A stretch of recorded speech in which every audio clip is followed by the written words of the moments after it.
मालेगावमध्ये एका उपमहापौरांनी टिपू सुलतानचा फोटो त्यांच्या ऑफिसच्या भिंतीला लावला आणि सपकाळ तुम्ही त्याचं समर्थन करताना टिपू सुलतानची तुलना छत्रपती शिवरायांबरोबर केली. सपकाळ तुम्ही काँग्रेस पक्षाचं आणि काँग्रेस पक्षाला मानणाऱ्या कार्यकर्त्यांचं नुकसान करत आहात. कारण तुम्ही त्या उपमहापौरांना पाठीमागच्या भिंतीला एकाही राष्ट्रपुरुषाचा फोटो नसताना त्यांनी टिपू सुलतानचा फोटो लावला हे सुद्धा नजरअंदाज केलं.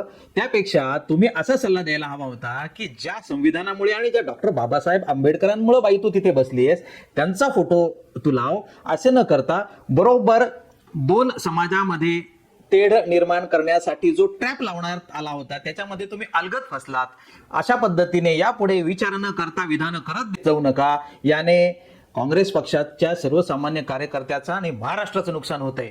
म्हणून सपकाळ तुम्ही चुकलात, माफी मागा आणि तुमचे शब्द मागे घ्या.